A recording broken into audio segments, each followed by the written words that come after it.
नमस्कार दोस्तों, आप देख रहे हैं 4 PM महाराष्ट्र और मैं हूं मयूर परीख। महाराष्ट्र में ट्रिपल इंजन की सरकार है। ऐसा लगता है कि इस ट्रिपल इंजन सरकार में कई सारे कंपार्टमेंट ऐसे हैं जो एक दूसरे को नापसंद हैं। जी हां, महाराष्ट्र सरकार की हम बात कर रहे हैं और इसमें अब शिवसेना, एनसीपी ये बिल्कुल बीजेपी के साथ शामिल हो गई है।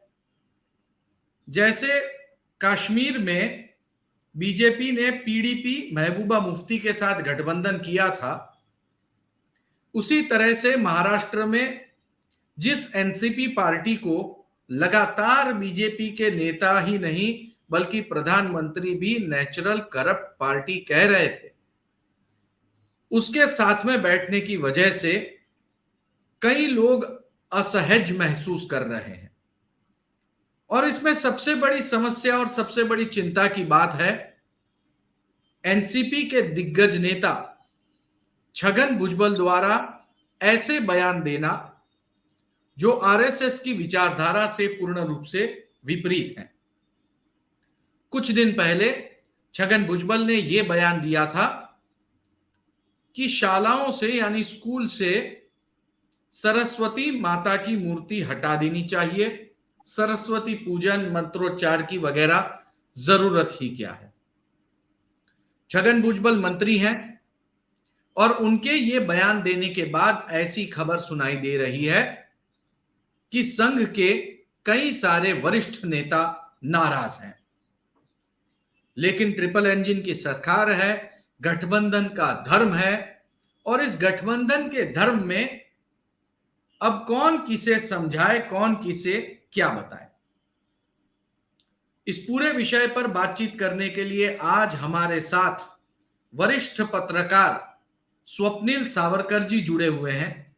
स्वप्निल सावरकर जी एक जाने माने महाराष्ट्र के पत्रकार हैं।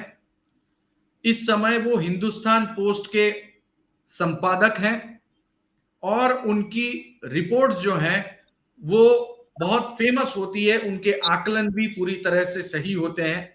स्वप्निल जी, ये संघ नाराज है, ऐसी बातें इस समय चर्चा हो रही है, क्या वाकई में आपको भी ऐसा कुछ सुनने में आया है?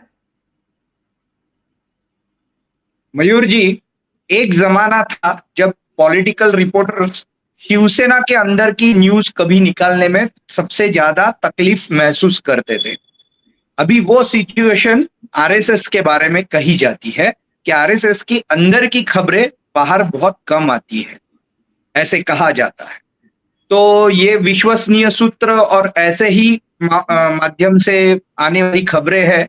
लेकिन हाँ, संघ के वरिष्ठ आला नेता बीजेपी को इशारे दे रहे हैं और नाराजगी अभी उनको बता रहे हैं, ऐसे सुनने में आ रहा है और ऐसी न्यूज भी बाहर आ रही है। और उसका महत्वपूर्ण कारण है छगन भुजबल जैसे नेता जिन्होंने सरस्वती माँ से लेके संभाजी भिड़े से लेके ब्राह्मण समाज पर बहुत सारी टिप्पणियां की है। और अजित पवार के समझाने के बावजूद, यानी अजित पवार को कहा गया था कि छगन भुजबल जी को कहा जाए कि इस स्टेटमेंट के बाद वो माफी मांगे, लेकिन भुजबल ने कहा कि मैं माफी तो दूर की बात है, मैं अपने कहने पे ठाम, मैं जो कह रहा हूं उस पे मैं आज भी कायम हूं। ऐसे स्टेटमेंट उन्होंने on record, on front of camera किया। उसके बाद ये नाराजगी और बढ़ी है, ऐसी खबर है। लेकिन स्वप्निल जी, संघ की नाराजगी को हम थोड़ा सा कॉन्ट्राडिक्ट करने की कोशिश करते हैं। एक तरफ 99 साल संघ अगले साल मतलब 2025 में 100 वर्ष अपने पूरे करेगा, यानी 98 साल, 98 ईयर्स। 98 साल में पिछले 10 साल ऐसे हैं जब पहली बार संघ के नेताओं को सत्ता में हिस्सेदारी का मतलब क्या होता है ये समझा है। कई बड़ी बड़ी जगहों पर, निगमों में, पार्टी के भीतर, राज्यसभा में, विधान परिषद में छोटे छोटे कॉरपोरेशन में, संस्थान में, एजुकेशनल इंस्टीट्यूट में जिसकी जो योग्यता थी और जिसको जो संघ के विचार हैं वो आगे बढ़ाने के लिए प्लेटफॉर्म की जरूरत थी, हम ये देख सकते हैं कि वो प्लेटफॉर्म्स जो हैं वो मिले हैं। कहीं ना कहीं संघ को ये सब दिया गया है, संघ के स्वयं सेवकों को दिया गया है, ताकि वो अपनी विचारधारा, अपनी सोच और अपने कामों को कार्यान्वित कर सकें। ऐसे में सवाल ये खड़ा होता है स्वप्निल जी कि अगर संघ के स्वयं सेवकों को इतना कुछ मिल रहा है तो नाराजगी की आखिर जरूरत क्या है? मतलब कुछ समझ नहीं आ रहा, कुछ इस पे आप विस्तार से बता पाएंगे? मयूर जी, दो चीजें आपके कहने से मैं थोड़े से और इलॉबरेट करके बताता हूं। एक तो संघ को कुछ मिलने की बात नहीं है, बीजेपी जो है वो संघ से ही आती है। बीजेपी का हर एक कार्यकर्ता या नेता जो है वो संघ का कभी ना कभी प्रचारक रहा हुआ है या संघ का प्रोडक्ट है, ऐसे हम लोग कह सकते हैं। जैसे कांग्रेस में सेवा दल है, वैसे बीजेपी के लिए संघ है जो उनको कार्यकर्ता की और नेताओं की एक फौज सप्लाई करते आया है और करते रहेगा, क्योंकि ये कैडर बेस्ड पार्टी है, इसीलिए उसे कैडर बेस्ड पार्टी कहते हैं। संघ में ऐसा है, संघ कभी भी जाहिर रीत्या ऐसे मान्य नहीं करता कि हम बीजेपी के साथ बीजेपी में इंटरफियर करते हैं, या बीजेपी कभी नहीं मान्य करती कि संघ के साथ हमारा, दोनों पैरेलल, एक संघ समाज कार्य करता है, बीजेपी समाज कारण करता है और बीजेपी राजकारण करती है, पॉलिटिक्स में है। ये सीधी सीधी पार्टीशन है, ऐसे उनका कहना है, हमेशा रहता है। अर्थात यह चीज बताने के लिए है, प्रत्यक्ष आप सब लोग, हम सब लोग जो अनुभव लेते हैं वो आप हमारे सामने रहता है।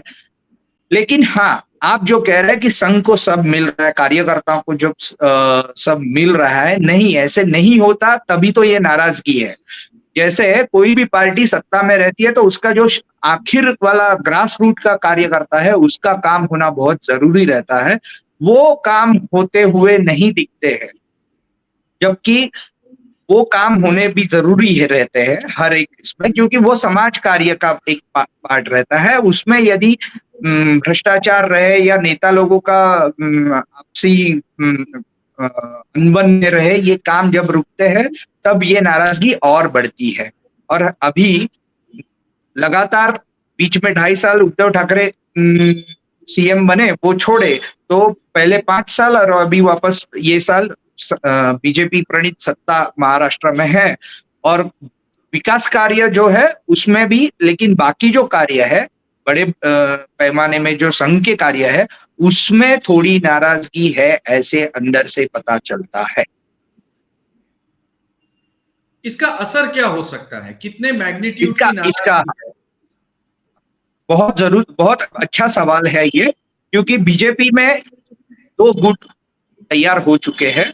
एक जो संघ प्रणीत विचारों से प्रेरित रहते हैं, उनका कहना ऐसा है कि यदि यही तरीके से चलते रहे आगे, नए दोस्त जोड़ने के लिए इसी तरह से बीजेपी आगे बढ़ती रही, तो बीजेपी का जो पारंपरिक वोटर है, जो हिंदुत्ववादी है, जो संघ की नजदीक वाला वोटर है, वो शायद टूट सकता है। और ऐसा क्लियर कट इशारा, ऐसा मैसेज संघ ने, आरएसएस ने बीजेपी को दिया हुआ है कि आप नए दोस्त जोड़ेंगे लेकिन आपके पुराने पारंपरिक वोटर आपसे टूट सकते हैं। और एक हमेशा हम लोग देखते हैं, जैसे आरएसएस के नेटवर्क, आरएसएस का कार्यकर्ता ग्रास रूट में काम करेगा तो बीजेपी चुनाव आसानी से जीतती है।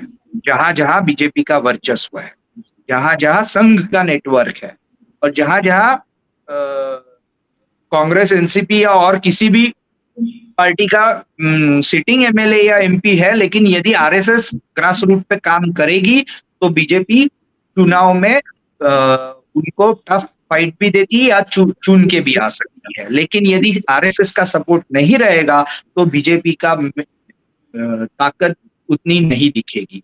यह बहुत बड़ा मैसेज अभी आरएसएस की तरफ से बीजेपी को गया है, ऐसे पता चल रहा है। और दूसरी एक इम्पोर्टेंट बात जो भुजबल जी के बारे में हम लोग बोलना रह गई थी, उन्होंने जो स्टेटमेंट ब्राह्मण समाज पे किए, उसमें से मराठा समाज, ब्राह्मण समाज, ये 2 समाज जो है, इनके वोटिंग में बड़े पैमाने में वोटर में मराठा समाज का वोटिंग पैटर्न जो है वो बहुत बड़ा माना जाता है महाराष्ट्र में। ओबीसी एक है और मराठा समाज एक है। मराठा रिजर्वेशन का जो हम लोग देखते आए हैं, लेकिन भुजबल जी के ये स्टेटमेंट की वजह से यह वापस नाराजगी दोनों समाजों में पैदा हो रही है, क्योंकि ओबीसी समाज का गुट बनाने के लिए भुजबल जी ऐसे स्टेटमेंट बार बार करते रहते हैं, तो उसमें मराठा समाज भी नाराज होने की आशंका है। और एनसीपी ये मराठा डोमिनेटिंग पार्टी कही जाती है। तो यही मैसेज आरएसएस आरएसएस ने अजित पवार को दिया, और अजित पवार ने भुजबल को भी बताया कि आप ये स्टेटमेंट से माफी मांगो। ऐसे भी समझ में कहा गया कि भुजबल जी ने ये अजित पवार का मैसेज आने के बावजूद यह मैं उसी मेरे कहने पे कायम हूं, यह जो कहा था, इसमें से ये और दूरियां बढ़ने के आशंकाएं बताई जा रही है। जी स्वप्निल जी, बहुत बहुत शुक्रिया, आप हमारे शो में आए, आपने डिटेल में सारी बात की। तो दोस्तों, कुल मिलाकर इस समय बीजेपी के लिए एक तरफ खाई तो दूसरी तरफ कुआं, कुछ ऐसी परिस्थिति है। अपनी मातृ संस्था को नाराज करे या अपने दोस्तों को, रहना तो इसी बीच में है। शायद इसलिए राजनीति ये बहुत ही टेढ़ी खीर मानी जाती है। बहरहाल देखना ये बहुत दिलचस्प होगा कि आरएसएस की इस डिमांड को, यानी कि अनाप शनाप बयानबाजी को, कैसे रोका जाता है। दोस्तों, आपको अगर ये वीडियो पसंद आया हो तो लाइक करें। इस पूरे विषय पर आप क्या सोचते हैं, वीडियो के नीचे कमेंट करें। चैनल को सब्सक्राइब करें और दोस्तों के साथ ये वीडियो शेयर करना न भूलें।